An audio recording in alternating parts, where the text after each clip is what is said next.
వైసీపీకి మరో ఎదురు దెబ్బ తగిలేలా కనిపిస్తోంది. ఇటీవల జరిగిన సార్వత్రిక ఎన్నికల్లో వైసీపీ ఘోరంగా ఓడిపోయింది. దీంతో ఆ పార్టీకి నేతలు గుడ్ బై చెప్తున్నారు. మాజీ మంత్రి రావెల కిషోర్ బాబు వైసీపీకి రాజీనామా చేసినట్టు ప్రకటించారు. తాజాగా మరో కీలక నేత వైసీపీని వేడనున్నట్టు ప్రచారం జరుగుతోంది. వైసీపీ కీలక నేత మాజీ మంత్రి బాలినేని శ్రీనివాసరెడ్డి వైసీపీని వేడనున్నారు అనే ప్రచారం జిల్లాలో జోరుగా సాగుతోంది. బాలినేని జనసేనలో చేరే అవకాశం ఉన్నట్లుగా జిల్లాలో ప్రచారం జరుగుతోంది.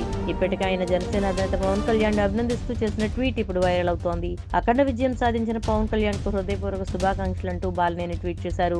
హింసాత్మక ఘటనలకు తావు లేదని, నిన్నటి రోజున మీరిచ్చిన సందేశం హర్షణీయమని బాలినేని ప్రశంసించారు.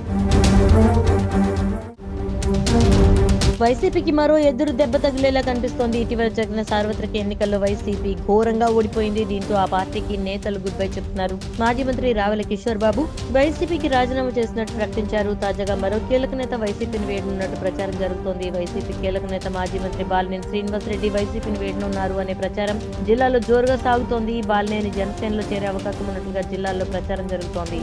ఇప్పటికే ఆయన జనసేన అధినేత పవన్ కళ్యాణ్ అభినందిస్తూ చేసిన ట్వీట్ ఇప్పుడు వైరల్ అవుతోంది. అఖండ విజయం సాధించిన పవన్ కళ్యాణ్ కు హృదయపూర్వక శుభాకాంక్షలంటూ బాలినేని ట్వీట్ చేశారు. హింసాత్మక ఘటనలకు తావు లేదని, నిన్నటి రోజున మీరిచ్చిన సందేశం హర్షణీయమని బాలినేని ప్రశంసించారు.